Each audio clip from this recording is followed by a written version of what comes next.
Okay, thank you for returning. This is Bruce Dickey from the Arkansas Baseball Academy, and today we're going to spend some time talking about bunting, which in many cases seems to be a lost art. Lots of kids don't like to bunt. They want to swing and hit the ball, but bunting is the thing that separates the men from the boys. If you want to be a complete hitter and you have aspirations of playing on a good high school baseball team or college, you better be a prolific bunter, and it takes a lot of time. Some people will, high school coaches, as I watch them, they'll ask for bunts in certain situations, which is a bunting situation, and the kids can't get the ball down. It's because they almost never practice it. In baseball, just like any other sport, you get good at what you decide to emphasize. What's important to you and what you emphasize on a daily or semi-daily basis is how you get the job done. And bunting is one of the things that you just can't overlook or neglect. The sooner they learn how to do it, the better. First of all, when you're bunting and you're doing a sacrifice bunt to get somebody from first to second or second to third, remember, as a batter, it doesn't count as a time at bat. And the more sacrifice bunts you get means less times at bat, which means your batting average will stay up higher. And so really, your sacrificing your out may win the ball game. It is a lost art. We need to learn how to do it. When you get your bunt sign, when you're standing outside the batter's box and you're looking over at your coach and he gives the bunt sign, to me, here's the kiss of death as far as I'm concerned. You're in here, you have to sacrifice and give yourself up. Most kids want to hit and they do this.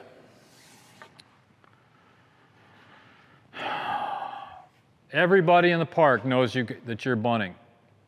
And sometimes kids will go and they'll bunt, not make a very good attempt on the first pitch, and because they looked bad, they think, okay, coach is going to let me hit. Not in my kid, not in high school or college. When you get the bunt, you're bunting. Every case in high school, 3 strikes till you get it down. You're not getting out of the bunt. College, there are some exceptions. But so we don't want to do that. You don't want to give the opposition any idea of what you're doing, because then they can call in a defensive coverage to offset your bunting. And you don't want that to happen.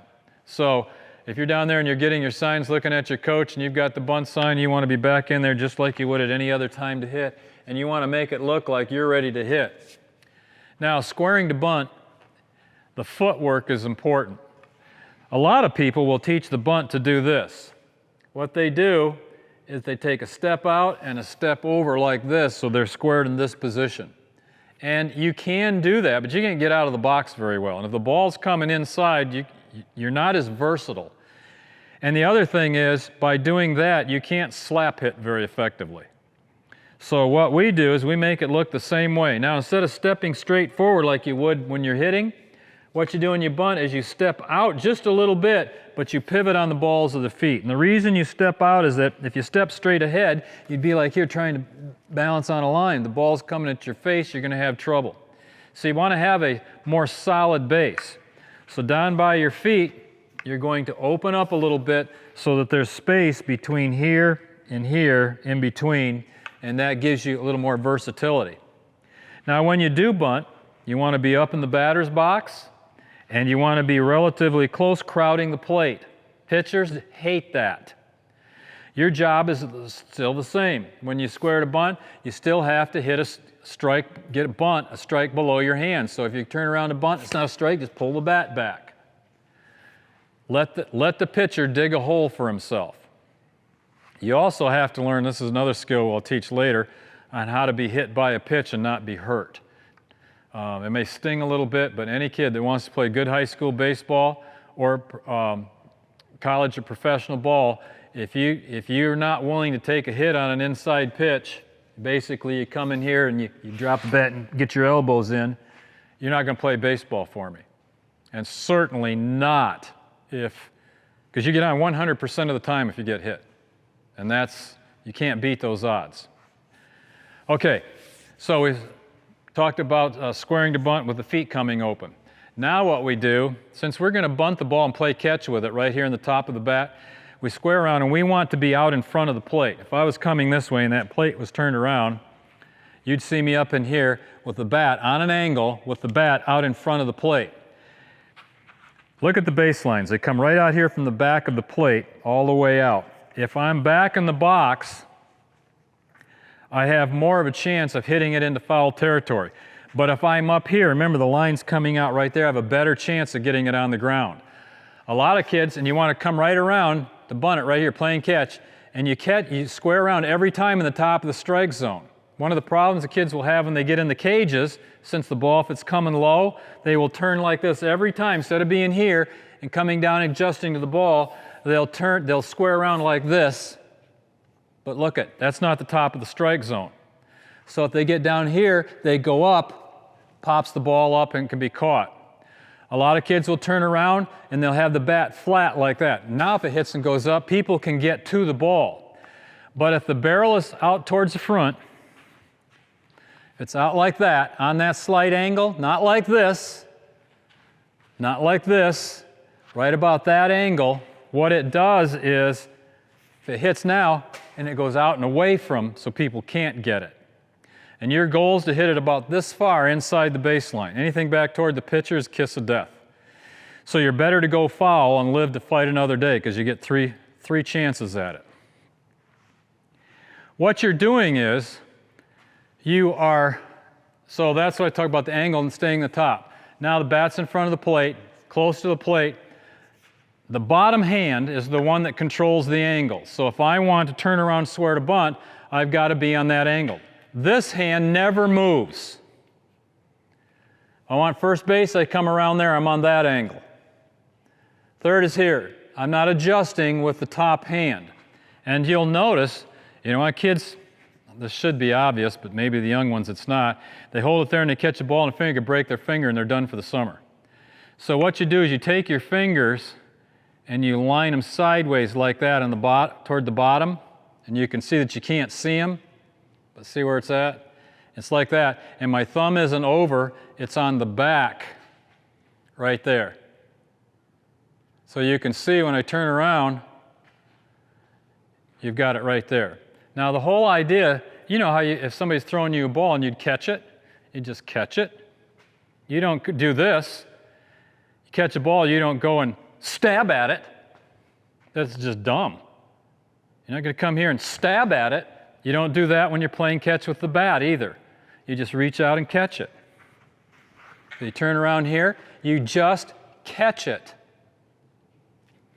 And another thing that you can do with the hand, if you have it out here with your fingers here and here, notice the gap between the bat. If you want to deaden the ball, you come out here like that, and the ball hits you back, it bangs it back into the palm of your hand, deadens the ball so it doesn't come out as hard. That's what I always did, but everybody gets a feel or a touch. So I square around, top of the strike zone. If the ball comes low, one thing we never do is chase the ball with the bat, like that, or push at it, or chase it. There's only one exception. If a guy's on third base and you have a suicide squeeze, on the pitch, he's coming home. All you have to do is get the ball on the ground, and you could win the ball game. 1 out, no outs. You bunt him, they got to make the play at first base, you score the winning run. Now, if the guy's coming, you're not squaring around to hit the top of the strike zone. If that ball's thrown up here, you better get up and get a piece of that. If it's outside, then you chase. It's the only time you chase the ball. You are playing catch with the ball. And here's how you adjust to a low pitch. You sink the back knee. When you are here and you square around, watch how my back knee just goes down. I'm not moving my hands at all. Put it down on the ground. You square around, first base, down it goes on the ground. Does that make sense? I think it does. Because you're just sacrificing. You just have to get the ball on the ground.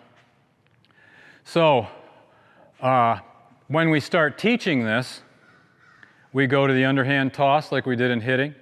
We come back to the second level and we're doing the finger, wrist, forearm snap from about halfway. And then we come to the machines. And in each time, here's what we do. We don't do the whole skill of being here and squaring. What we do is we have them get around in the position so they get the feel of it, and they stand here like this, and we feed them the ball, and they put it down, and you'll hit 10, 15 to one side.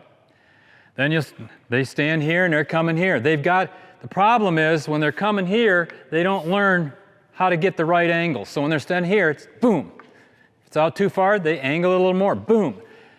And eventually what you're going to do is you'll go 10 one way, 10 the other way, then you go 5 one way, then 5 the other. Then you do what I call windshield wiper. You'll be right here, boom, comes there. The next one, boom, comes there. The next one, boom, comes there. When you get proficient at the angle, then you add this to it. Now you're back up here. Here it comes, square around, boom, down there. Here it comes, boom, down there. And you keep doing it over and over and over. The other thing is you have to learn. Kids forget that once they get a bunt sign, they think they're going to bunt it wherever it is. You are still swinging at strikes. So when you turn around, you better practice this and practice, or they'll just bunt anything that comes in.